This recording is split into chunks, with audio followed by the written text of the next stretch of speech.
Let's see. I know Stacy's not here. She's not. She's in Chicago. We'll take this down. Do you want me to? Doesn't matter. You can leave it. Mike's not. Because Mike's not here. Fair enough. Switch those, yeah. Oh, where?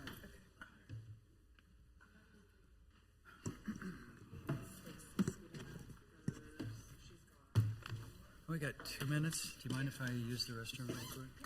I'll be right back.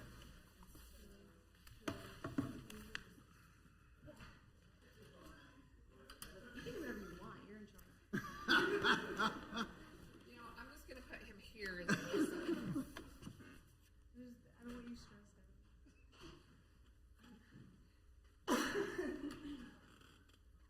Mark's shrinking. It's terrible. Looks like it's going down. I can't get it to go back up.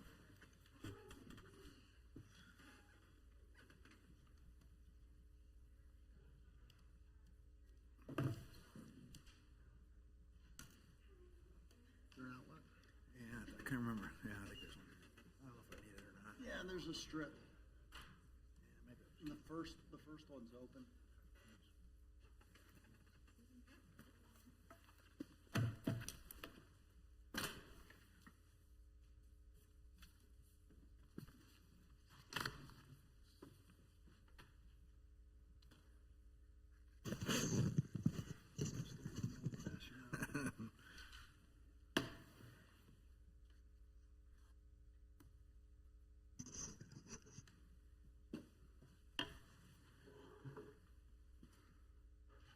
Need a plug. Yeah, it's all right. My thing's not long enough, but it's all right. That's not good. That's not going to reach. That's, I'm good. How are you? Good. How are you? Great. Hey, this seat is really high. Oh, yeah. Here we go.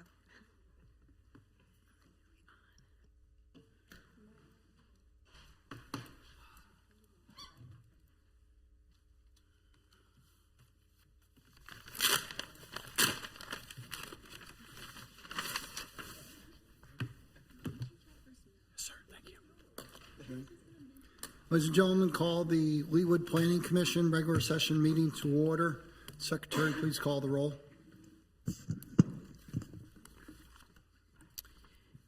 Nadelman. Here. Franze. Here. McGurran. Here. Belzer. Absent. Block. Here. Stevens. Here. Fishman. Absent. Coleman. Here. We do have a quorum this evening. Up next is our approval of the agenda. We did notice that we do have a agenda on the dais here. Is that replacing the original agenda? No. Okay, just an extra copy. Okay, can I get any changes to the agenda? No. Okay, can I get Mr. Chair, Commissioner Block. I move for approval of tonight's agenda.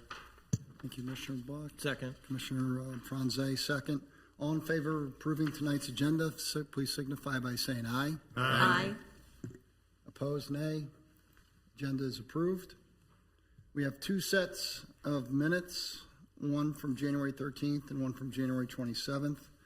We'll take the 13th first. Any changes or additions to the meeting minutes for the 13th? Mr. Commissioner Chairman, McGurran. I have 2 minor corrections. One on page 2. The reference, what has, under my name, probably 60% of the way down the page, what has changed since the last planning commission meeting? We had to know. I don't understand that, so I think it should have just been what has changed since the last planning commission meeting. Okay. And on page 4, top of the page, I don't want to see this not get changed and continued. Let's drop the word constantly and say again. So add the word not in front of get and drop constantly to again.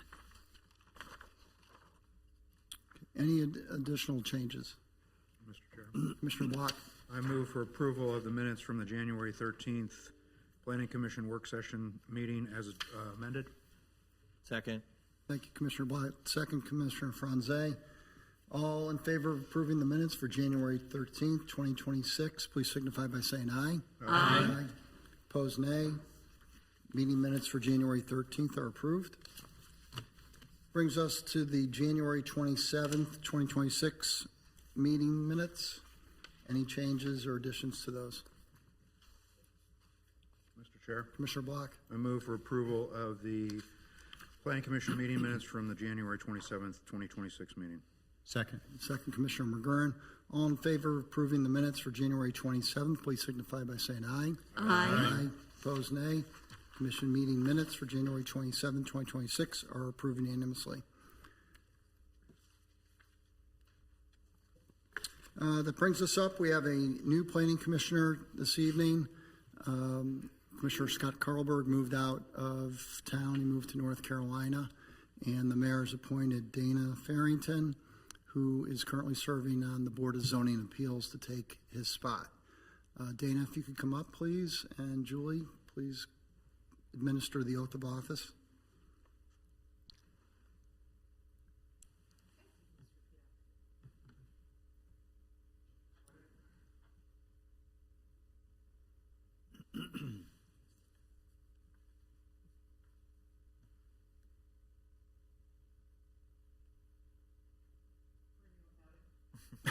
I, Dana Farrington, do solemnly swear or affirm that I will support the Constitution of the United States, the Constitution of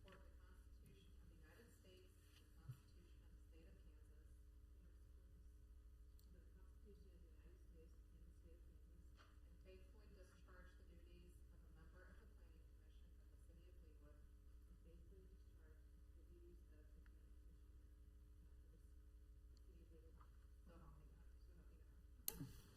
Very good. Thank you. Congratulations.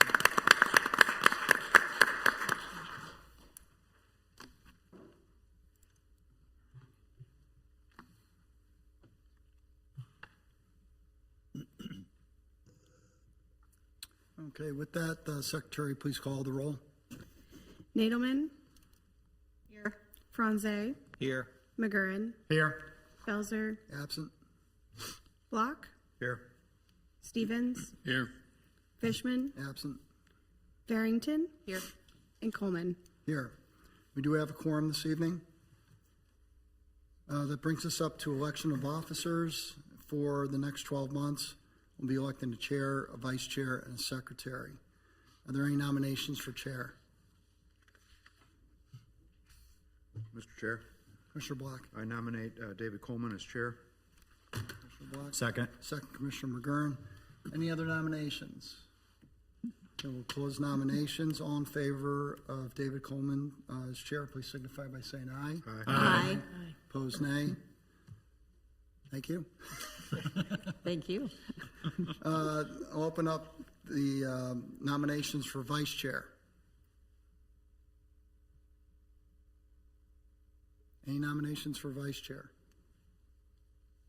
Mr. Chairman, Commissioner McGurran. I nominate Commissioner Block for vice chair. Thank you. Is there a second? Second. Second, Commissioner Franze. Any other nominations for vice chair? Okay. With none, all in favor of approving Matt Block as vice chair, please signify by saying aye. Aye. Opposed, nay. Commissioner Block, congratulations again. Thanks. We also have the position of secretary. Historically, that has gone to the director of planning. Any nominations for secretary?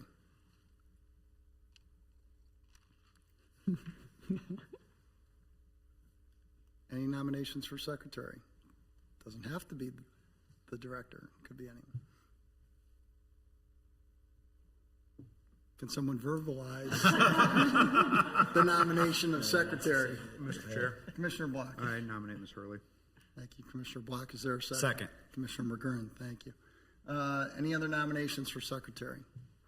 Okay, with that, all in favor of approving our Director Julie as secretary, please signify by saying aye. Aye. All opposed, nay. Ayes have it. Congratulations again. Okay, with that, that brings us to the agenda. Please note that Case 025-2026, Leewood Market Center Townhomes. Request for approval of a rezoning from SDCR, Planned General District, Retail District, to RP4, Planned Department Residential District. Preliminary Development Plan, preliminary plat located south of 135th Street and west of State Line Road has been continued to our April 26th meeting. That brings us up to the consent agenda. We have 3 items on the consent agenda this evening. Would any commissioners like to pull any of the 3 cases for further discussion? Commissioner McGurn. Yes, I'd like to pull case PC 0222026, Town Center Brooksider. Thank you, Commissioner McGurn. Are there any other cases that any commissioners would like to pull for further discussion? Mr. Chair, Commissioner Block. I move for approval of the remainder of the consent agenda. Thank you, Commissioner Block. Is there a Second. Second, Commissioner McGurn. All in favor of approving the consent agenda, which includes case 018-2026, 103rd and State Line, and case 021-2026, East Village of Leewood Landscaping, please signify by saying aye. Aye. Opposed, against, nay. Cases, those 2 cases are approved. Okay, we will take up case 022-2026, Town Center Plaza, Brooksider. Request for approval of a revised final development plan located south of Town Center Drive and east of 117th Street. Let's see who has that one. That is Ms. Burt. Hi, I did not prepare any presentation since this is on the consent agenda. I'm more than welcome or more than happy to answer any questions you may have about the project. Any questions for staff? Commissioner McGurn. Mr. Chairman, thank you. I've got a few questions that, as I read through, it just, a couple things I thought needed additional clarity. On page 6, it talks about the enhancements that are associated with the outdoor portion of the Brooksider, which I would certainly say are impressive. I was hoping that you could give us a little bit of a comparison from the way it is today and has been before to what it's going to become if approved. The remaining, are they removing the enclosed patio section that exists today and incorporating it, or is it staying where it's at and this addition is going beyond that? So the enclosed patio area is staying. It's going to be more incorporated into the design. The existing outdoor patio space is going to be completely demolished, from what I understand, and completely redone. There's a portion of it that is, I want to say pavers or concrete. No, can't remember. I think it's pavers. And then turf as well. And then, no, it's concrete. And then turf. But yeah, that enclosed patio space is just going to be incorporated. They're adding a bar area back there as well.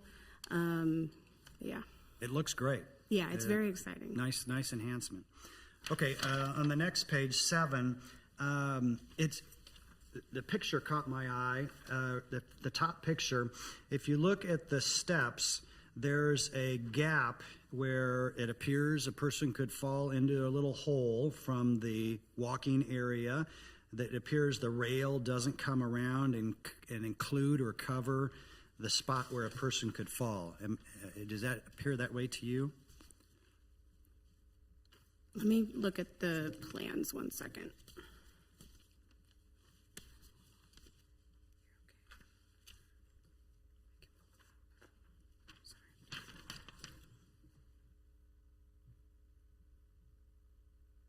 Right in the middle of the lower middle of that upper picture. Yeah, I just want to double check the actual civils before I speak on it.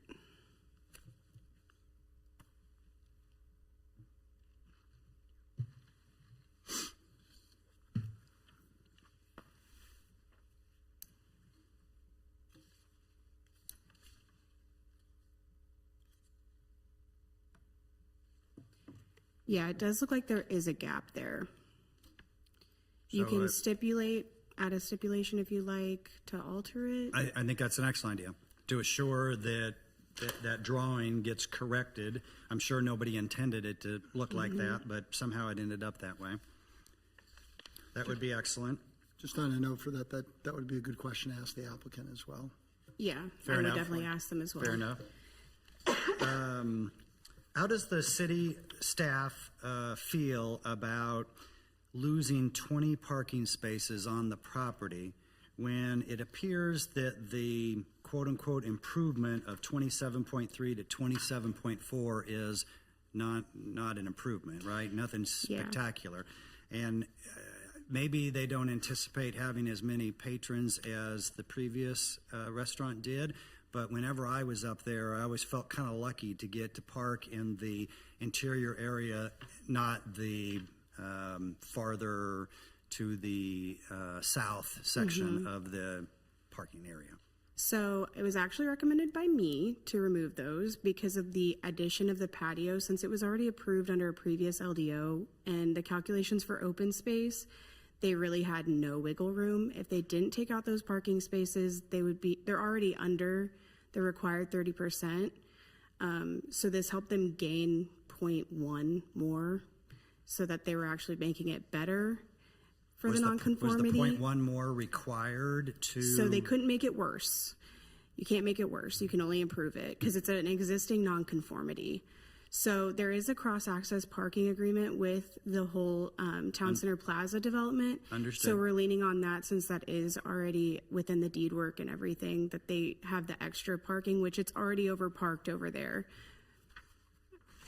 So yeah, just to kind of expand on what Taylor said, since they were adding impervious space with that additional patio area, they were decreasing the open space they had available. And like Taylor said, they were already under the required amount, so they couldn't make it worse. But by adding the patio space, they were going to be making it worse. So by removing those parking spaces, they offset that. And it ended up being basically a wash because it's, 0.1 more, Right. but they did have to offset that impervious area that they were adding with the patio somehow.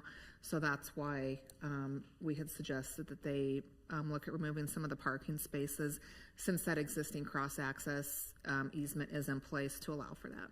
And from a city standpoint, we would rather lose 20 parking spaces and gain a 0.1 than give them a ability to change or lower the ratio.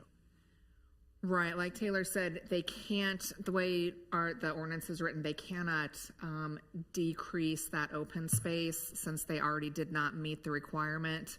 So by all of their improvements that they're making, they can't increase that nonconformity that existed with the open space. So they can keep it the same, but they cannot make it worse. And so they, like I said, it's basically a wash, but they were able to make the improvements that they wanted to make while maintaining the current ratio and just a hair better of the open space. So for clarity, it's not possible to get a deviation and have it be a lower number than it had been. That's completely against the policy. Right, there's no deviation for less open space. Okay, thank you for the insight.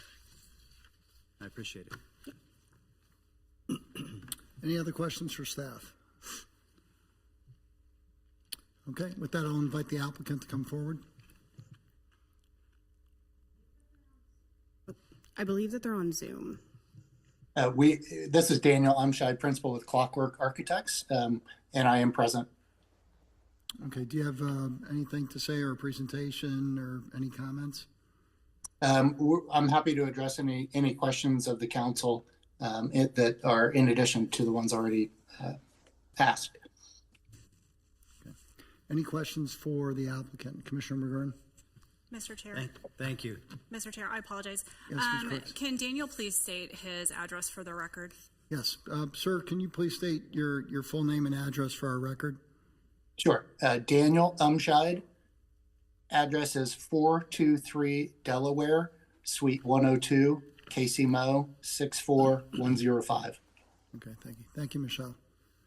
All right, Commissioner McGurn, any questions for the Only questions for one. the applicant? So would you agree that page 7's top picture appears to have a fall hazard? The fall hazard, as you are seeing in that, in the conceptual rendering, totally agree. By code, we are obligated to provide safety and welfare per IBC 2018. So we will be doing that, rest assured. Okay. So I think the suggestion had been made to add a stipulation that requires that change be made so that the record indicates that there is no fall hazard. Is that a fair statement?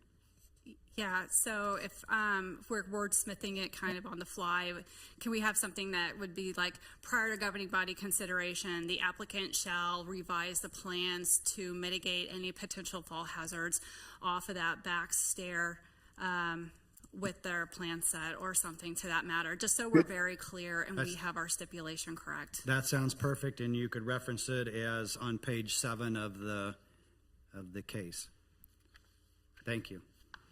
And just as a reminder, the next step will be for full development of these drawings, conceptual, into construction documents that will also get submitted to the city for a full building code review. So that'll kind of be the checks and balances, belt and suspenders approach to making sure that public safety and welfare is accounted for.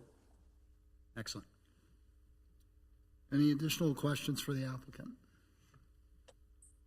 Okay, seeing none. That brings us to discussion. Any discussion by the commission on this case 022-2026?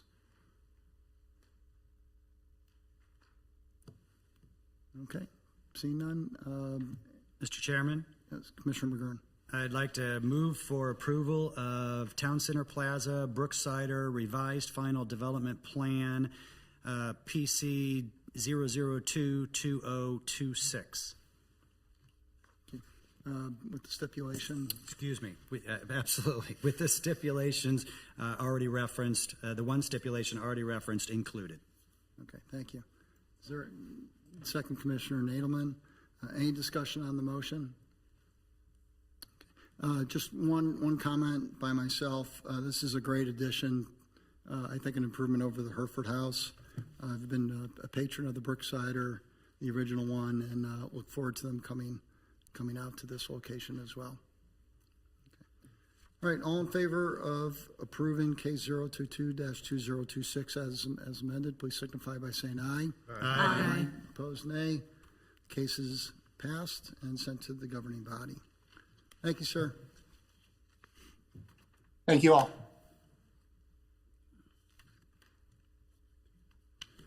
That brings us to new business. Case 023-2026, Hallbrook North, horizontal improvements, request for approval of a final development plan and final plat for landscaping, roadways, and pedestrian pathways located north of College Boulevard and west of State Line Road. This one is Newer. Is this yours? Okay, Keller. Please proceed. Carrie Kneller, Senior Planner. This is case 023-2026. Do we have the PowerPoint up and ready to go? Thank you. So this location is at the northwest corner of State Line Road and College Boulevard. The request by the applicant is a final development plan and final plat for phase 1 horizontal improvements here.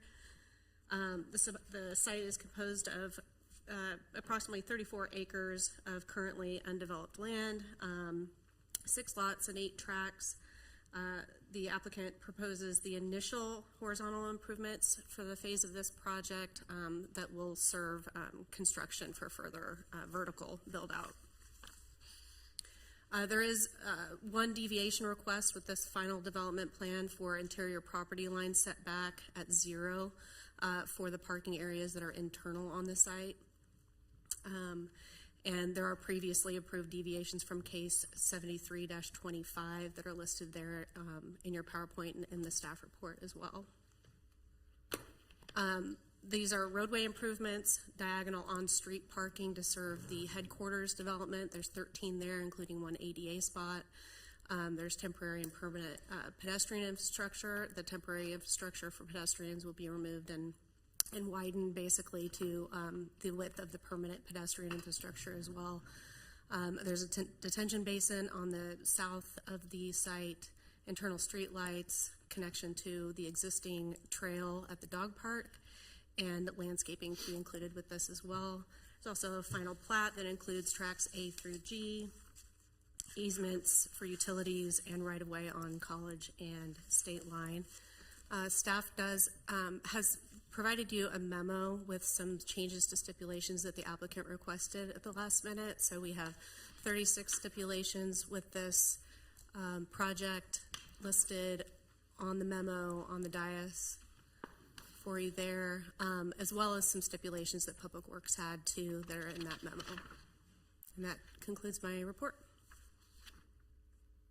I'll just elaborate really quick on the updates to the stipulations. Those are really just, we removed some that are not applicable to this FDP for the horizontal side improvements. The ones that were removed will apply to future phases when we get into the FDPs for vertical construction. So you'll see those removed stipulations coming back when they have the development portion that they apply to, and then just clarified some language and some of the remaining just to make sure that they're really clear that they're applying to just this horizontal development. So if you'll remember, on East Village, which is another large development, there is an FDP for just some horizontal side improvements. And so on projects like this that are pretty large in scope, and we know we're going to have multiple final development plans coming through, we just want to make sure that we're being really clear with the stipulations that are applied to each phase of that. So that's what those changes are in reference to.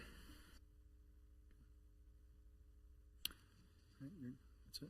Any questions for staff? Mr. Chair. Commissioner Black. I know we haven't had a project to this scale in some time. Maybe the East Village would be the next closest that I remember, but I don't remember having a separate horizontal application, I guess. So Yeah, I so- guess I know there's a lot here. I assume that's why this was broken out. But. So I believe that the reason for that is these are some of the improvements that are associated with some of the financing of the project to begin with. I'm sorry, could you repeat the question? I don't know that we've seen an application just for the horizontal portion of a development. With bigger projects, East Village is the next most recent one that I recall, and it was just all kind of put together. So I was just curious why this was broken out. Yep, so East Village did have just a horizontal side improvement package that came a little bit later on. It was phase 5 and 6 on the east end. And this is really to allow the developer to get going on those site improvements when there's going to be a lot of infrastructure, grading, site work, constructing those private internal roads.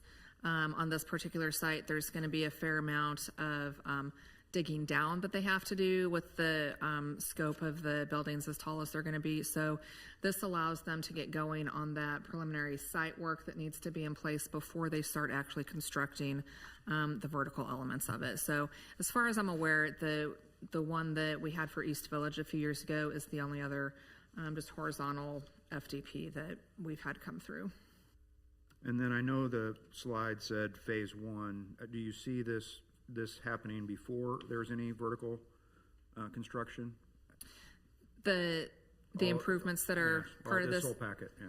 Yep, so this work will start, and then we actually do have the application in for the first final development plan for the first tower building that you should be seeing at your next planning commission meeting. So there will be, multiple phases for this overall project, and so the horizontal is just phase 1, and then each subsequent FDP that we see will be, phase 2, 3, 4, 5, but this should be the only horizontal FDP that you see. There won't be another one coming in for each, pad site. But you don't see, when do you see this, and this might be better for the applicant, this portion of the project being completed prior to construction horizontal? Yep, I will let them answer that, and they can talk about their timeline. A couple more. Yep, come back. Why private streets? I think I read that. Aren't these all private streets? Yes, these are private streets, and I will let the applicant speak to that as well. Okay, and then one more. The site lighting, I thought that we had a standard that is kind of those upside down trumpet kind of looking things that were dark green for a while, then became black, and these are more modern looking. I thought that there was kind of an overall requirement, but maybe I'm not remembering that right, for that type of a light throughout the city for developments like this.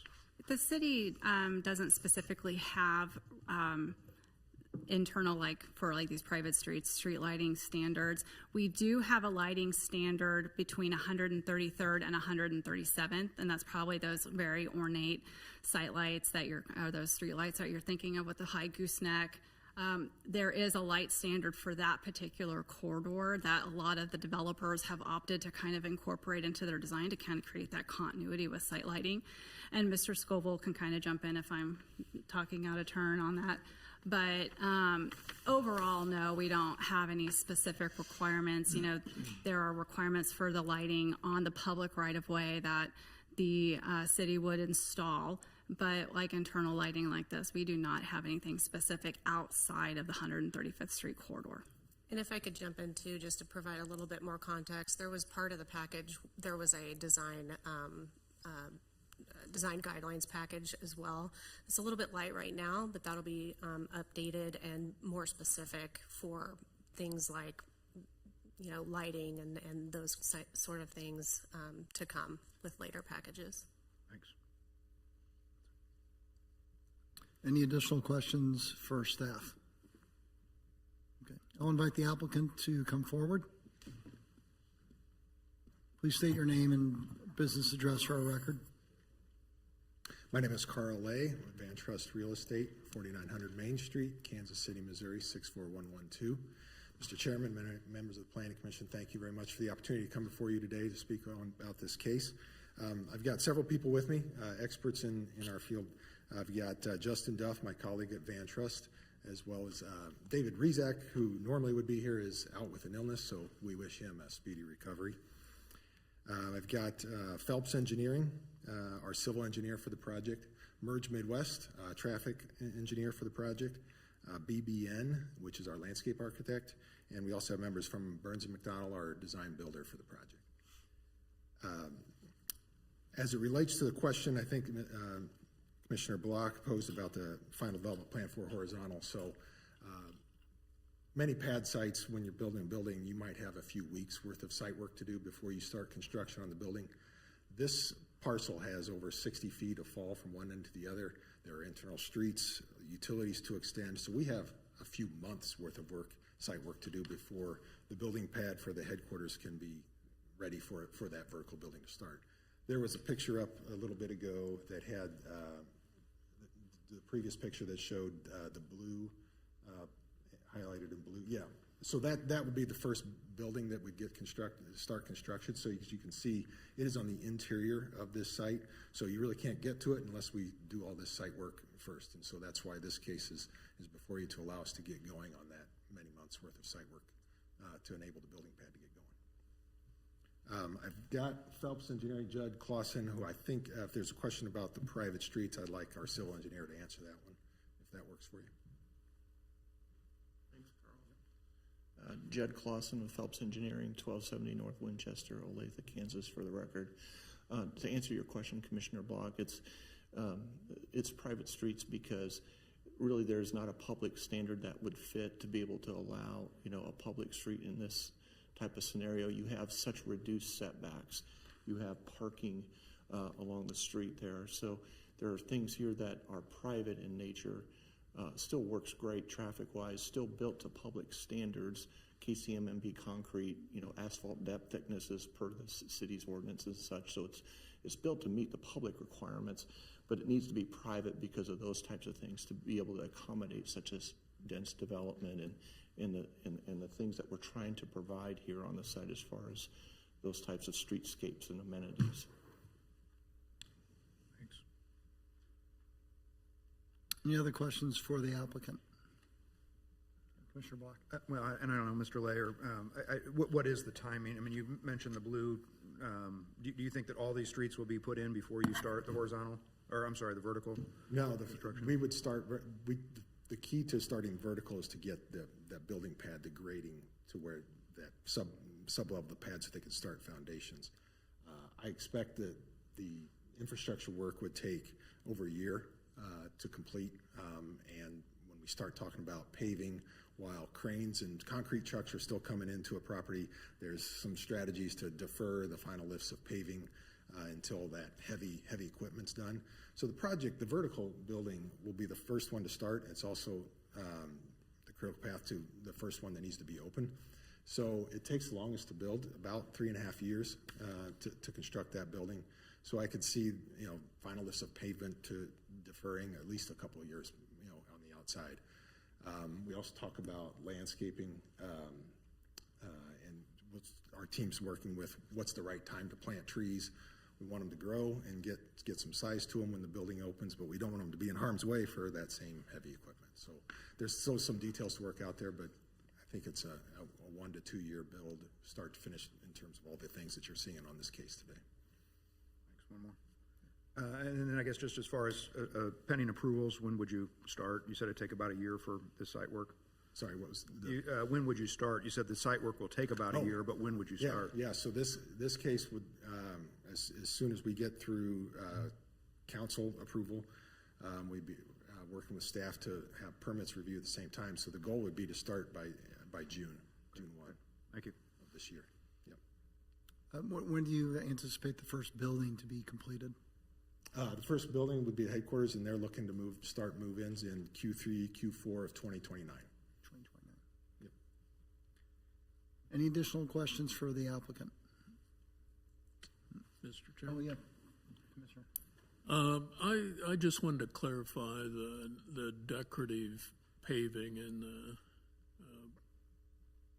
in this application, horizontal application. It looks like there's a note on the paving plans, the civil paving plans 102 through 104, that indicates like a full depth paver on concrete base, and it's a note K, but it's not indicated anywhere on the plans, and so maybe it's just missing from the plans. I don't. So in that, in the public areas that are right up adjacent to like State Line Road or College, for example, on that very northern drive, there's a median there that has pavers in it, so that's where that detail is applicable.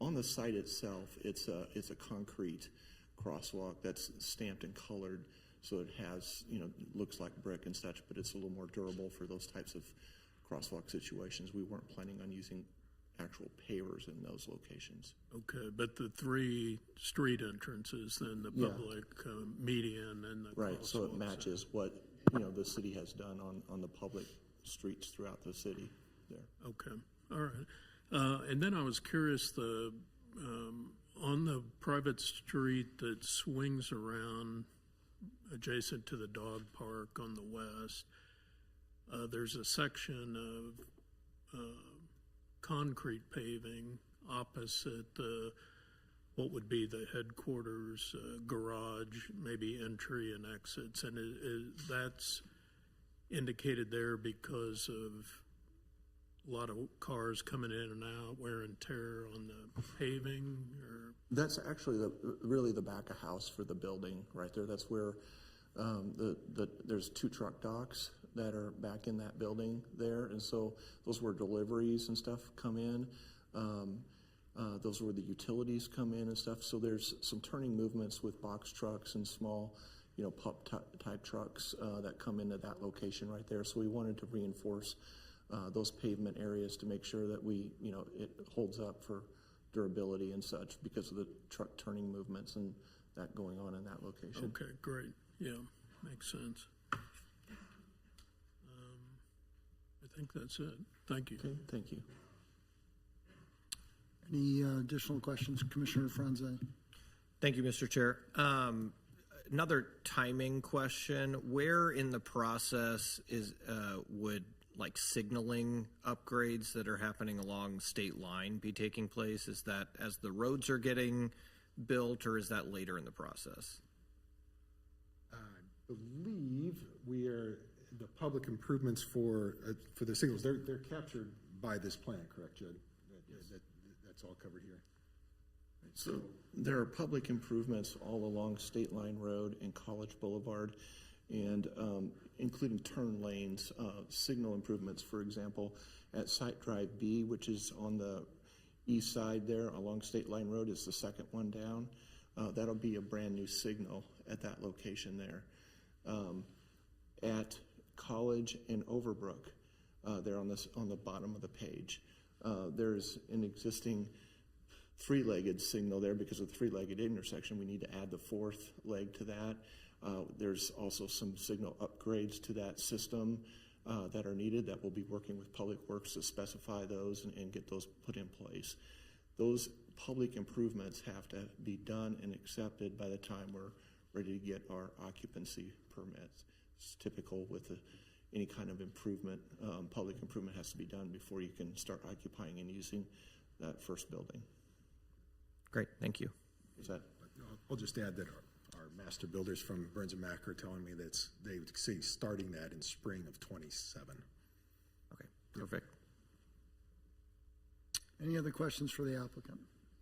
Okay. I just had one. A couple of weeks ago, we had a tremendous rain event in the city, in the area, and I go by 435 Upstate Line to get to my office on the plaza, and I couldn't help noticing, I was thinking about this development, and I was looking at all the flooding going on and the high water, and I know obviously you've had to take that into consideration, but if you could just explain exactly where's that water, once everything's paved over, where's it going to go, how is it retained, and how are you going to keep it out of the dog park as well? There are two discharge points on the site, one at the northwest corner, north of the dog park in kind of that treed area. There's a kind of a pond back in there, kind of off that northwest curve there, and farther down, there's a discharge point at that location, kind of for the north watershed. That's free draining towards the creek out in, to the north there.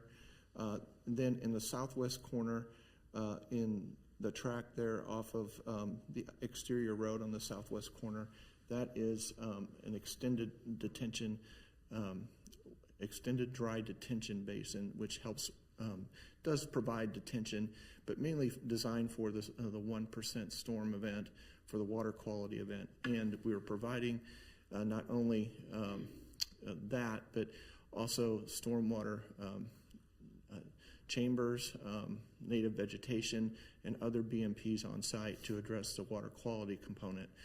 Back when we had the preliminary development plan, we looked pretty hard at whether detention was beneficial to the site or whether it wasn't, and we hired Dr. McEnroe from KU, who did all the original flood study modeling for Indian Creek here, and determined that detention did not provide a benefit and was not warranted. That was also reviewed by the city's expert stormwater engineer, found the same conclusion, as well as the engineer doing the new modeling for all the streams in this area, and all engineers came to the same conclusion on that it was better for the water to be released to get the peak out of here before the rest of the watershed's peak comes down the creek. And so that was the finding for the detention side of things. Okay, because I did notice, I reread Dr. Bruce McEnroe's report from dated last year, saying that it wouldn't increase flooding on Indian Creek. And it compared, I think, 3 previous flood events. Is that still the case that you guys hold? That's still the case. Really, the plan that you see before you today is virtually identically the same plan. So as far as impervious areas, it's still operating the same as where we were at with the preliminary development plan. So the findings are still correct. Okay. All right. Thank you. Any additional questions for the applicant? Okay. Thank you very much, gentlemen. Okay, that brings us up to discussion. Any discussion on case 23-2026? Mr. Chair, Mr. Block. I move for approval of case 23-2026 2026 Hallbrook North horizontal improvements with the amended stipulations. Thank you, Commissioner Black. Second. Second, Commissioner McGurran. Any discussion on the motion? Okay, all in favor of approving case 23-2026, please signify by saying aye. Aye. Opposed, nay. The case is approved. Thank you, gentlemen. Good luck with your next steps.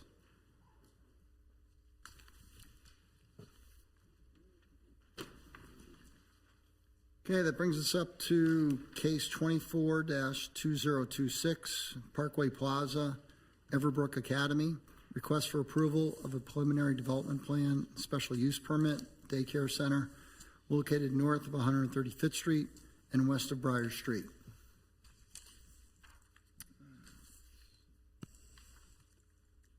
Ms. Ewing, Yes, thank you. please go ahead. Thank you, Cameron Ewing, Planner 2. This is case PC-026-2026. Everbrook Academy, request for approval of a revised preliminary development plan and special use permit for a daycare center. This is located north of 135th Street and west of Briar Street.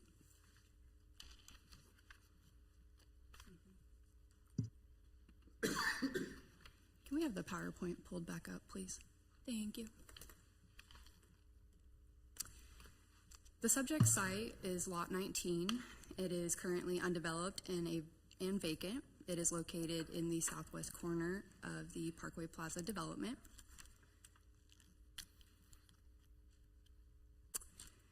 The previously approved preliminary development plan designated this lot for a future one-story retail building, approximately 7,500 square feet in size.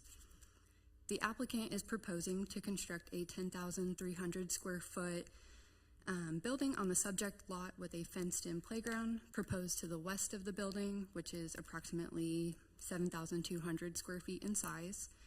This would result in an FAR of 0.15 for the subject property.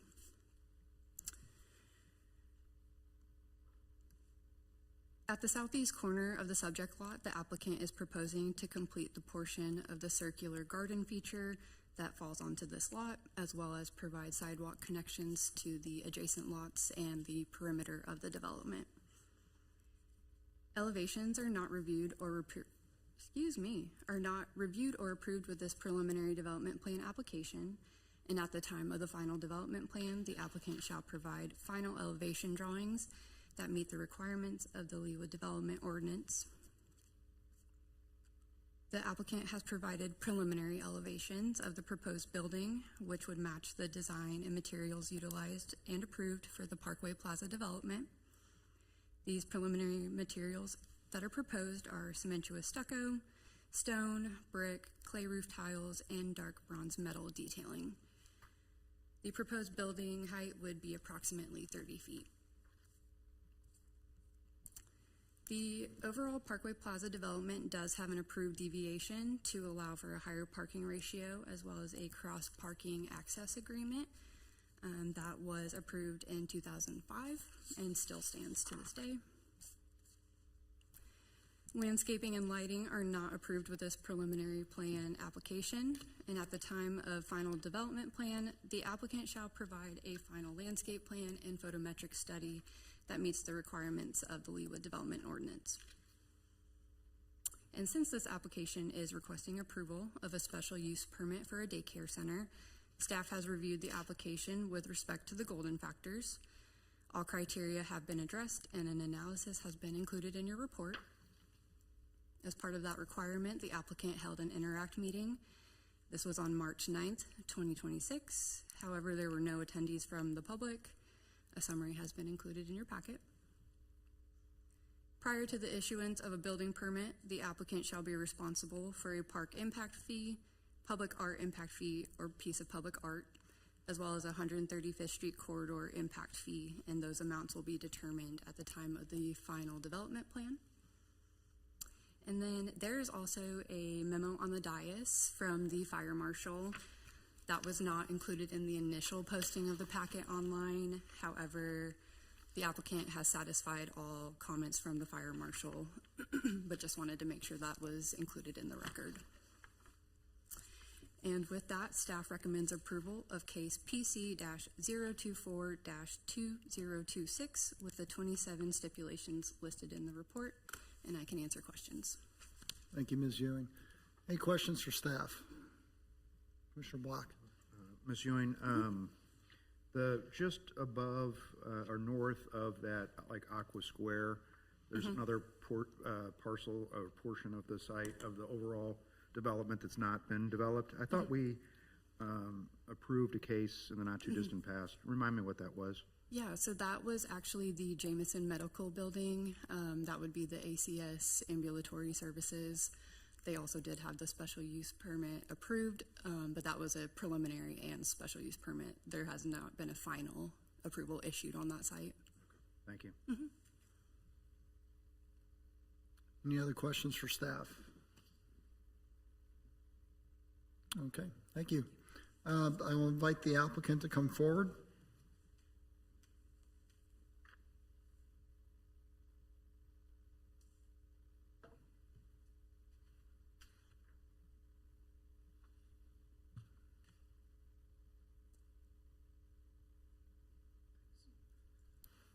Peter Jacobson, Pershing Development, 4655 Insurance Lane, Dallas, Texas. Welcome, Mr. Jacobson. The floor is yours.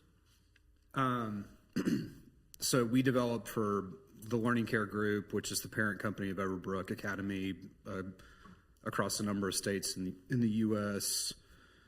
This is their premier brand that they operate, and excited to be here. I'm happy to answer any questions. Any questions for the applicant? Commissioner Franze. Yeah, could you give us an idea of a property of this size, like what the occupancy might be? How many kids would be located in here at any given time? Yeah. So the licensed number is 150 kids, 23 staff. On average, if they enroll the school to a full capacity, it's really about 135 kids, but it's licensed for this number and designed to that number. Great. And then for purposes of like traffic flow, is drop-off typically staggered over a period of time, or is it everyone showing up at once, and kind of how do you manage that? It is staggered. They don't have a hotel style porte-cochere where kids are lined, or parents are stacking up cars and letting kids out. You have to park, unload your child and walk them into the building. We've got some data that we brought with us, development. So there is a peak in the morning and the afternoon. About 55% of the total occupancy arrives during that peak hour in between 7:40 and 8:30.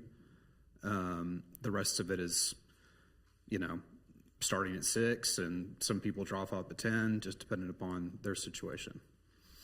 And the same is true in the afternoon. Great, thank you. You bet. Mr. Jacobson, is that a presentation you wanted to go through, or is it just for reference that you have on the? Is it something that I want to go through? Right. Did you want to go through the I brought these slides just to answer questions. Okay. Typically that traffic question comes up almost every time, so we just bring that information with us. Okay. Commissioner Nadelman. Hi. What hours you open, and then when you close? It's 6 a.m. to 6 p.m. Monday through Friday? Monday through Friday. Okay. Yeah. And the ages, infants, 0 age through 5 or 6? Through 5, through pre-K 4, okay. So before kindergarten. Okay, thank you. Commissioner McGurran, did you have a question? Yeah, I just want to piggyback on what Commissioner Franze said, and in a sense put all this on the record in the same spot. Okay. So the number of children's peak is 150 kids, at any given point in time, but that would be the peak in a particular day. You said it'd be less likely, but it's designed and licensed for 150. Correct. That's the occupancy load of the building. And the number of employees on a maximum shift would be 20, I think I wrote down 23. Correct. So those ratios are meeting all of the Kansas requirements and laws associated with number of staff in specific classrooms for specific ages and all of that. Yes, sir. And easily doing so? Easily doing so, yeah. Okay. There's a breakdown of they have what goes into this. There's a layout of the interior of the building. So there's a room deployment that happens, and then they decide which rooms are, infant rooms, which rooms are toddler rooms, so on and so forth. And there's a teacher-to-student ratio that gets built out from there. Perfect. So the 23 we see there covers every room at each age with the appropriate number, and obviously 2 is the maximum that's needed based on the number of people that are capacity-wise allowed into each room. Per state code. Per state code. Per state code. Like for instance, if you look at the top line, like an infant room is licensed for up to 8 children, which in that case they would need two staff members. Okay, that's helpful. And you mentioned the park and walk-in scenario. So they're required to bring their children in to get them to the appropriate room, I assume? Correct. Okay. The parents walk them into a front lobby, and then the staff takes the child back into the area where the classrooms are. Okay. And the slide you had earlier referenced how many, and I couldn't count them up as quickly as they came by, but there might be 70 or 80 cars coming in the short period that you referenced. 8, maybe 8:30 at the latest.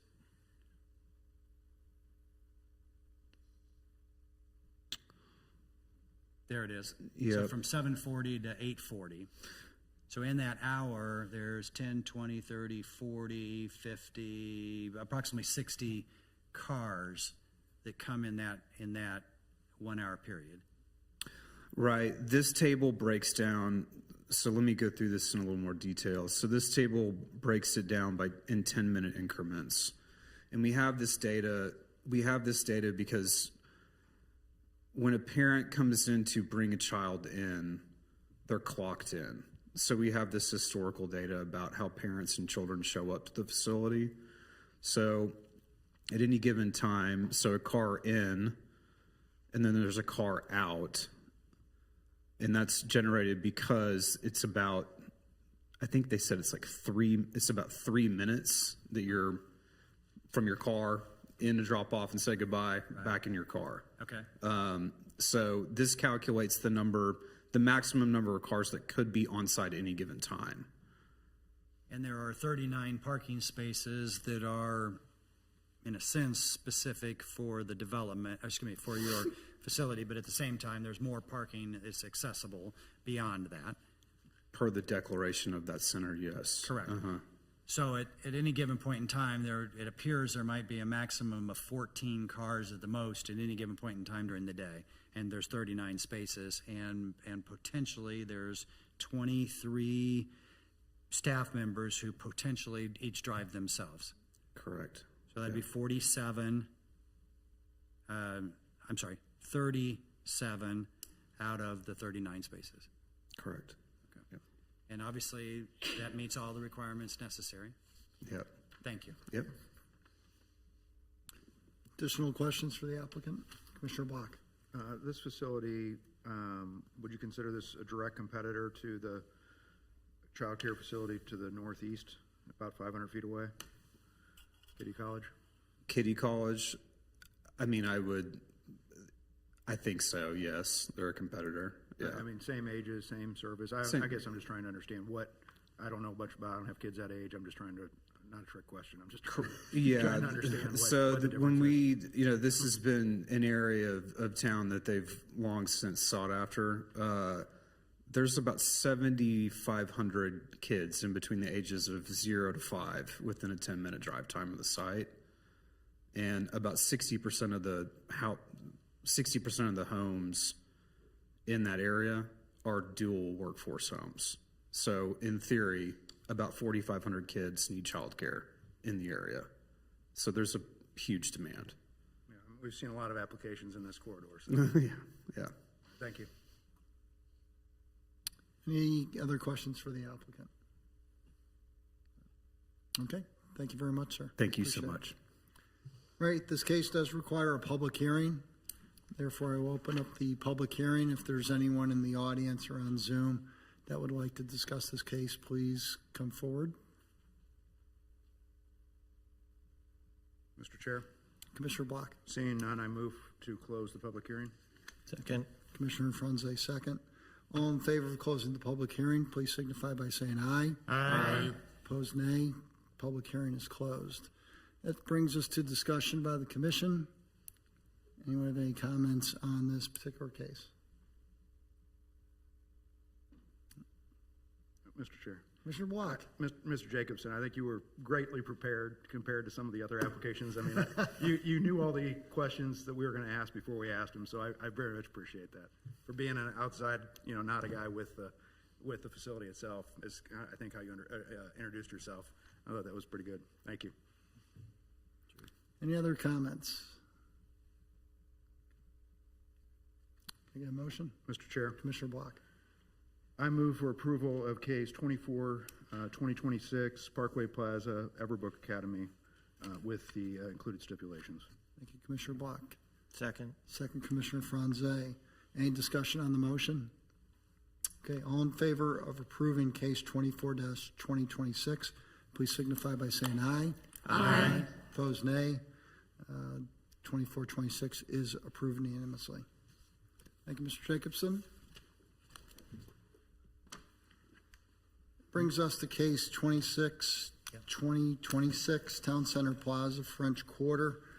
Request for approval of a revised final plat, preliminary development plan, and final development plan located north of 119th Street and west of Rowe Avenue. Ms. Burt, this is yours again. Please proceed. Yes, thank you, Mr. Chairman. This is case PC 026-2026, Town Center Plaza, French Corner. Request for approval of a revised final plat, preliminary development plan, and a final development plan. There's a memo on the dais for you showing the addition of a requested deviation for a 0 interior lot line setback to be added to the stipulations. The plans have not been altered and shall be built as shown in the final development plan. It's just this language had been overlooked.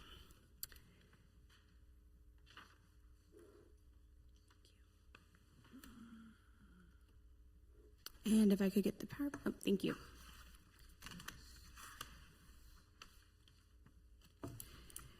The project site is located north of 119th Street and west of Rowe Avenue in between Pottery Barn and Restoration Hardware, and is most recently the site of Houlihan's.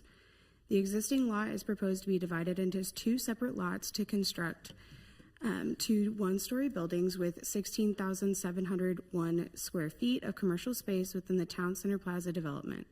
These buildings are proposed to have 2 tenant spaces each for a total of 4, with the intentions of restaurant uses. The parking lot is planned to be reconfigured for all parking to be located on the west and north sides of the site, and reducing the number of entrances from 4 to 3. The buildings are to be constructed out of mostly masonry brick, arranged with differing projections and recesses to create a textured design. Other materials for constructions include tile, stone, and architectural metal. On the north side of the west building is proposed to be a patio with a motorized enclosure that rolls up and down for year-round use of the patio. The proposed final landscape plan meets all requirements of the LDO and will bring the site's landscaping into conformance with the current adopted code. And the proposed landscaping includes a combination of overstory evergreen and ornamental trees, deciduous and evergreen shrubs, and ornamental grasses. Since this is a preliminary plan, golden factors have been analyzed and are included in your packets. There is an Interact meeting held on Wednesday, March 12th, 2026 at the Leawood Pioneer Library Conference Room with no members of the public in attendance. Staff has not received any public comments, And this application meets all requirements of the Leawood Development Ordinance, and staff recommends approval of case 26/2026 with the 26 stipulations listed in the report. I'm happy to answer any questions. Yeah, it's very impressive. I like that. That was good. Thanks. Any questions for staff?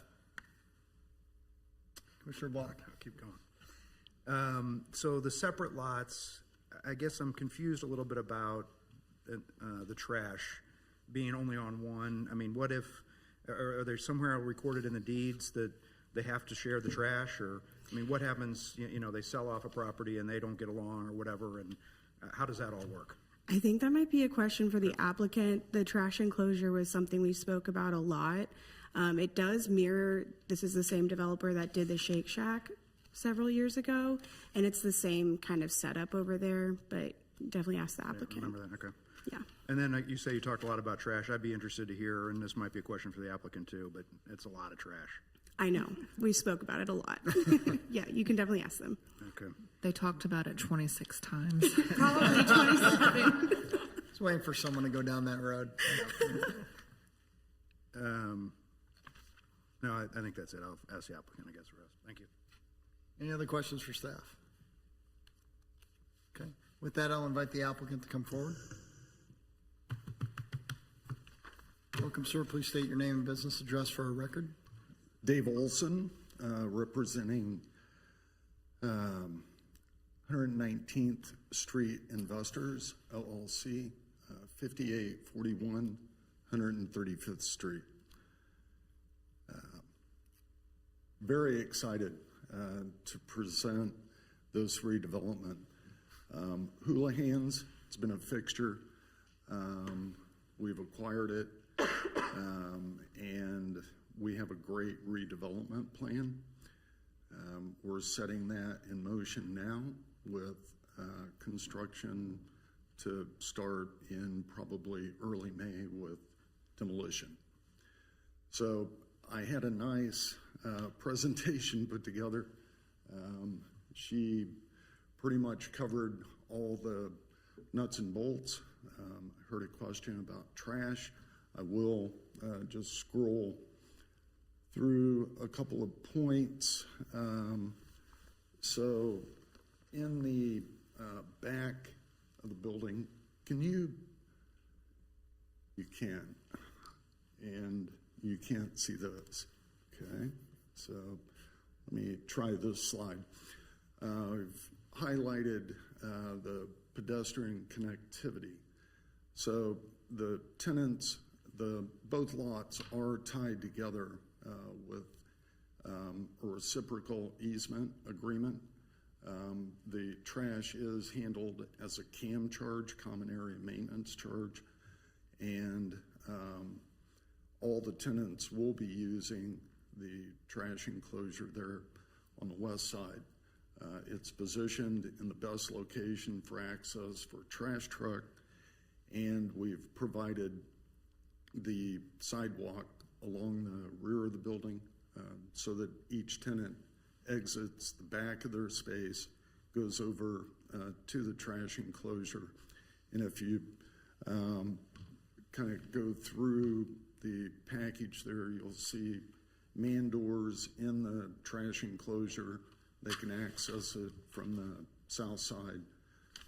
We've provided room for, I think it's 10 8 cubic yard dumpsters. Our 6,000 square foot tenant states they generate 12 to 16 cubic yards a day. So we've found that in the operation of our other centers, tenants like to provide recycle as well. We're doing, we expect to do 4 restaurant tenants. They have the used grease receptacles. We provided room for the grease receptacles in the trash as well. So we've got a good plan with the trash to get it out of the building into the trash corral, and then access for the truck to pick it and remove it. So as far as some other highlights, I would like to share with you the building architecture. We're pretty proud of what is becoming sort of Drake Development's signature masonry texture. We first tried this on our building, new build in the plaza at Pennsylvania and 47th, and it came out spectacular. So we've incorporated that same texture. It adds class to the building, as well as nostalgia. So in this case, we've used 3 different color brick to add a lot of diversity to the exterior of the building, and used other materials to further complement the architecture. We're really proud of the building design and how it has come together for us. So here's a couple of renderings. She did have those in hers as well, so I'll just kind of breeze through them.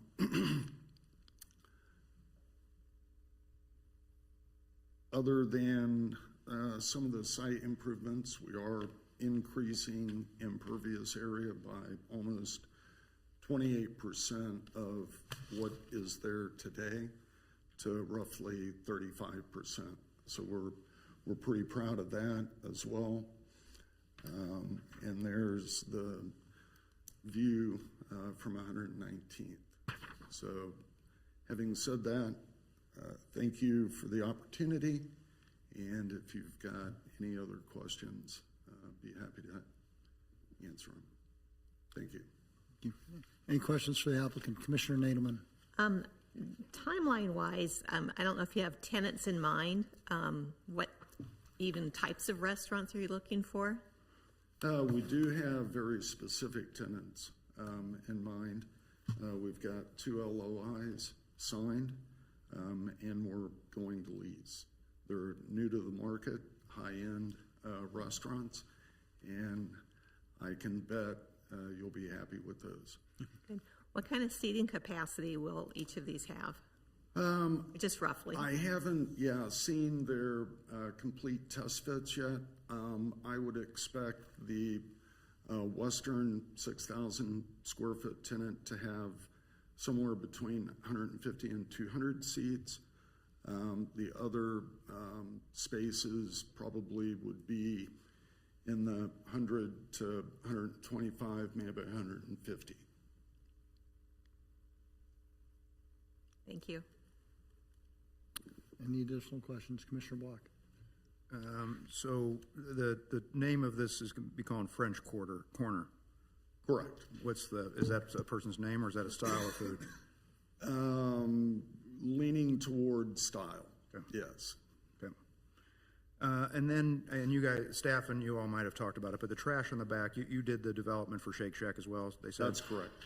And I drive by there a lot, and I think everything looks good from 119th. I understand you're trying to push things to the back to not have them in the front of the restaurants, but Correct. but that is, the back is still very visible from folks going back and forth. So I guess how do you control, this is a little bit different maybe because Shake Shack's turned a different way in their trash enclosures, and how do you keep that not having rugs rolled up and beer kegs and all that kind of stuff? Some tenants are feisty, and when I introduced myself, our office, 135th and Metcalf. Okay, we're right behind Chicken and Pickle.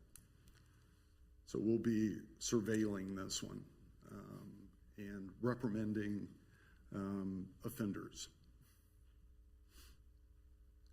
And maybe I should ask staff if I could. But so this is, it's a pad site, so you don't fall under the requirements, that would have been in the packet if it was, I guess, but you don't fall under the requirements for the larger mall, town center mall, right? That's correct. These are separate like Shake That's Shack correct. was? Okay. Thank you. Any other questions? I have a couple questions. Commissioner Farrington. Sure. So, kind of to ask, I wasn't probably privy to the early trash enclosure questions, but it is on a very visible entrance as you come up from the west side. It's tucked around there. I'm assuming that's all been designed for the actual trash pickup. Maneuverability, Yeah, yes. maneuverability. Yes. That was taken into consideration. Yes. It being As an added bonus, we have the head-end parking there on the west side, and we'll have trash pickup early in the morning. Okay, so in addition to I'm pretty sure it's a 30 feet wide drive. The 20 feet parking space at 8 o'clock in the morning would still be available for maneuverability. So the trash truck can make the approach in the 30 feet wide drive. The 8-yard dumpsters will be on wheels where they're rolled out, then they're picked up and replaced back into the bin. okay. I have another question in regards to the fire separation between the buildings. That area, if you look at I guess there's a rendering and it shows it as all hard surfaces. Is there no green space in that area in between?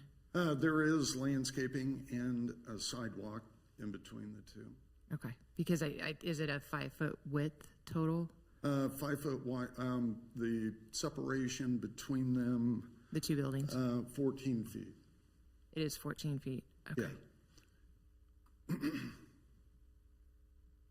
So I was looking at the rendering, the night rendering, it showed it as all hard surface and the light, there wasn't much lighting other than lighting underneath the soffit, so I was just kind of concerned about the width between the buildings and what that space would be like.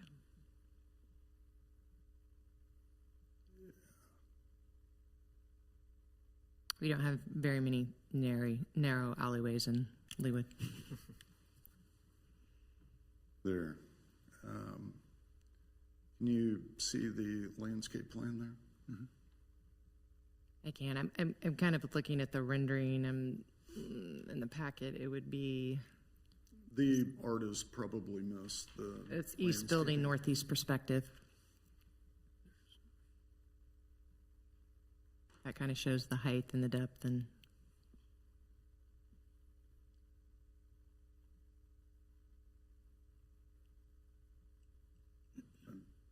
Did I miss a question? No, if there's landscaping there, it doesn't really show it on the landscape plan that we have up, other than that there's landscaping, there's grass, but not much of a vegetation. Ms. Cricks? Yeah, it does look like, looking at the landscape plan, that there is a 5-foot sidewalk that is going in between both those buildings that kind of is right along that internal property line. And then it looks like probably just there's sod on either side, probably given with as much inadequate light there is in between there, it's probably really hard to have any substantial landscaping to grow other than sod. That are potted plants. And then just to kind of jump on the point about lighting and safety between the buildings, if you look at the photometric plan, it shows the light levels between there. And so it is well lit for those safety concerns between those two buildings along that sidewalk. Any additional questions? Commissioner McGurn. Thank you, Mr. Chairman. Can you just remind us of the number of parking spaces that are on the site? That one I don't have right in front of me.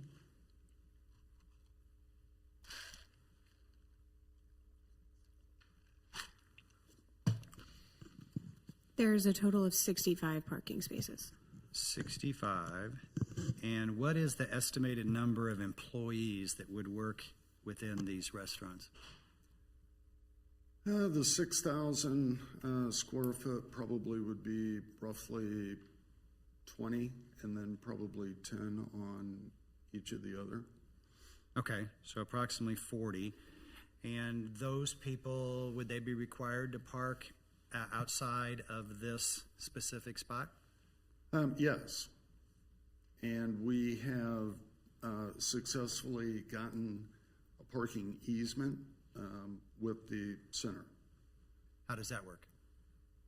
We pay rent Okay. for the parking spaces. So in theory, do they give you a certain number of spaces that are across the street? I don't think it's limited. I do have my team president of Drake Development, Ian Mooseman. He negotiated that lease. Thank you. Hello, Ian with Drake Development. So yes, we have an agreement. Sir, let me stop you. Can you just put your business address in as well? Same, 5841 West 135th Street.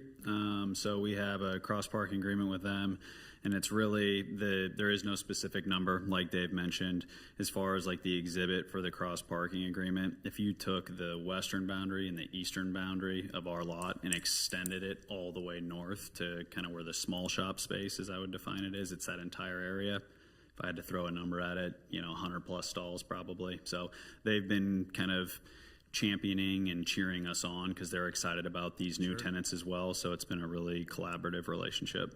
So there's a cross-parking set up for all of Town Center, right? That's correct. When this development was originally conceived and constructed back in the 1990s, there is a cross-parking access agreement that runs with the land, regardless of who owns it, for allowing for people to park anywhere within Town Center Plaza and be able to access any of the sites, any of the pad sites around. So that was recorded back in the 1990s, and it does run with the land, so it should already be in place. So it's great that the employees would be parking farther to the north, and obviously there's potentially, if all the all the employees, I said, are across the way, do you think you have enough parking in your general area, or you're going to use a significant amount of what's available? We know we will spill over. Right. That's why we went out and got the lease. Excellent.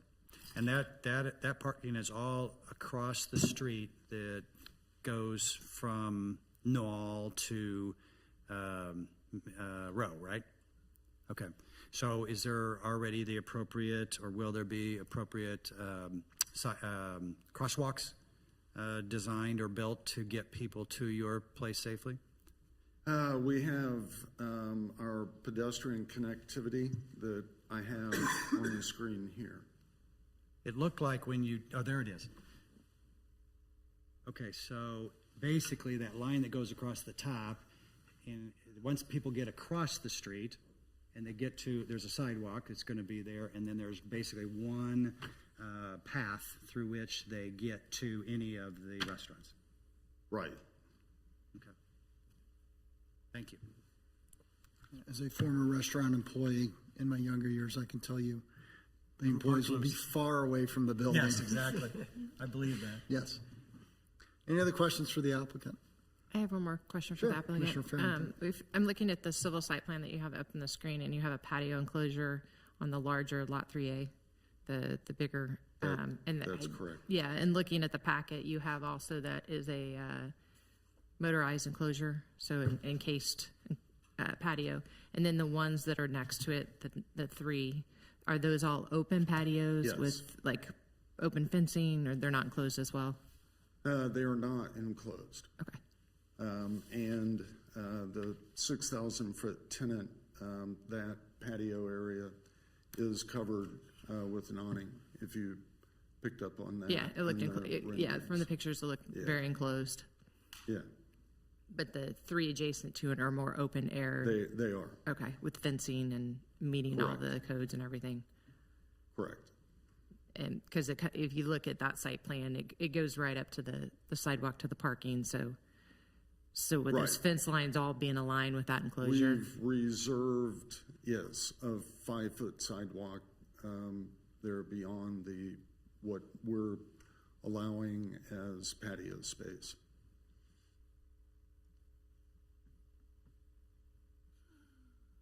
Thank you. Any other questions for the applicant? Okay. just a couple from me. Can you announce any of the tenants? Not at this moment. Okay.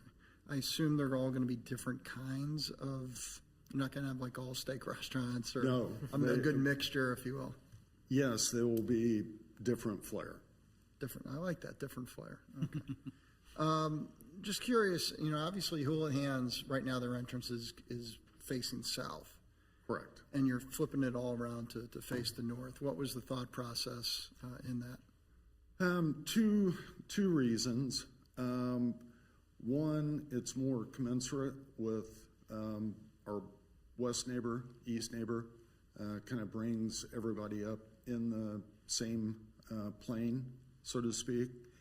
And it allows for a better parking maneuverability standpoint with the number of entrances from the center drive that we have. It simply works better from a maneuverability standpoint. You mentioned that the trash should be picked up in the morning, so I assume there's not going to be breakfast at any of these restaurants? It would be picked up before breakfast. Before breakfast. So there's the potential There to be open at certainly breakfast. is the potential for breakfast. Mr. Chairman, I have a question too. I mean, because you basically stated that you have two high-end LOIs already in place that's high-end fine dining, not to state who they are. Would it be a mix of like an early breakfast morning place perhaps, and then later a mixture? Or are you going to have all restaurants that open for lunch and dinner only? It will be a mixture. It will be a mixture. So some daytime, early morning, and then evening as well? Right. But not all open at the same hours and like a nightlife district or anything? Correct. Okay. Any additional questions for the applicant? Okay, thank you very much, Mr. Olson. You're welcome. Thank you. Okay, this case does require a public hearing. With that, I will open up the public hearing. If anyone in the audience or on Zoom would like to discuss case 26-2026, please come forward. Mr. Chair, Commissioner Block. seeing none, I move to close the public hearing. Thank you. Second. Second, Commissioner Franze. All in favor of approving to close the public hearing, please signify by saying aye. Aye. Nay. All opposed, nay. Public hearing is closed. That brings us up to discussion by the commission. Any commissioners like to have any comments on this case? Mr. Chairman, I just wanted to correct earlier, I said that there was 26 stipulations. With the updated ones, it's 27, just Thank you, for Ms. your Burke. votes. Thank you. Commissioner Block. A question for staff, actually. So I know Mr. Olson said he or his group would kind of police the area because it's their property, but I mean, I assume it's just a codes enforcement, with the trash enclosure and the size of it, the number of doors, and, the trash truck runs into one, and, or they leave stuff out back. I mean, is that something that, I get, how does that work for codes enforcement to catch this stuff before it becomes an issue? I I mean, city employees are always out there. But that would be the point. I mean, they would But just yes, code enforcement, routinely- yeah, just report it to code enforcement and they'll take care of it. Thank you. If I just may kind of also kind of tack on to what Taylor said, our code enforcement group, they run both on verbal complaints that we receive from the public on site-specific issues, but they're also driving around and ensuring that the city is kind of up to code, and then if they actually spot something while they're out driving around, they'll go ahead and address it at that moment. They'll make notes and then address it with them. So there's two different ways that our code enforcement group does become, identify possible issues here within the city. So I guess that, I mean, you've recommended for approval, so I mean, I guess you guys are comfortable with it, but I mean, you don't think there's a need for a wall or some kind of screening from? No, since Shake Shack already has the similar design, I felt comfortable still recommending approval for it. Thank you. Any other comments by the commission? Okay, I can't remember in all my years of being on the commission that we've had 5 restaurants approved in one evening.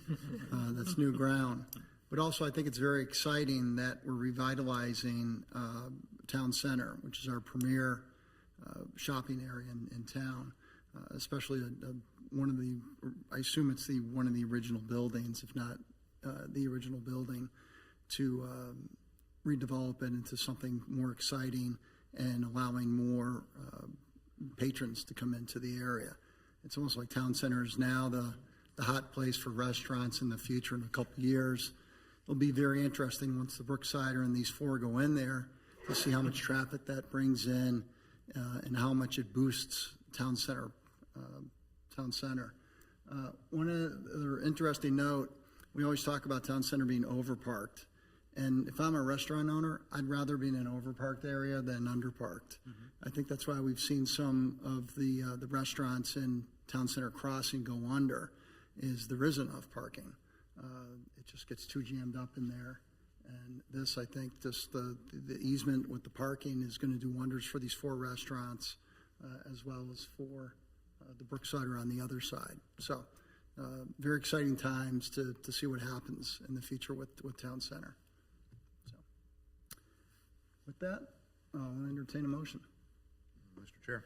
Commissioner Block. I move for approval of case 26, 2026, Town Center Plaza, French Corner, with the revised 27 stipulations. Second. Commissioner Franze with the second. Any discussion on the motion? Okay, all in favor of approving case 26-2026, please signify by saying aye. Aye. Opposed, nay. Case is approved. Thank you all very much. We have two meetings coming up in April, it appears. We have a work session on April 14th and our regular session on the 28th. Any previews of the work session? Not yet, but we will let you guys know as soon as we have a topic firmed up for you. But we're definitely having it? That's our intention, yes. Okay. Julie, would you also like to give us any updates on the LDO updates and the comprehensive plan? Sure. We actually have our sub-consultant who is working on the LDO update coming in tomorrow and Thursday to meet with our planning staff all day, both days, to start going over the topics for updating the LDO. So this will be our first discussion with that sub-consultant, really starting to dig into the LDO. So we are excited to get that going. And once we start those talks with the consultant and start mapping out a process for how we start moving forward, we'll be sure to update you since there will be ample opportunities and need for the Planning Commission's input on that, in addition to the comprehensive plan that we're starting to get towards the end and see light at the end of the tunnel of that process. Very good. Anything else anyone wants to bring up? Mr. Chair. Commissioner Block. I mentioned it earlier, but just for the record, I do appreciate you adding the government body action to the last part of the agenda. I just think it's nice to, I don't always go back and look and see what happened. It's just nice to know what happened with some of the things, or with everything, I guess, that we considered. Thank you. Anything else? Okay. We are adjourned. Thank you, everyone. Thank you.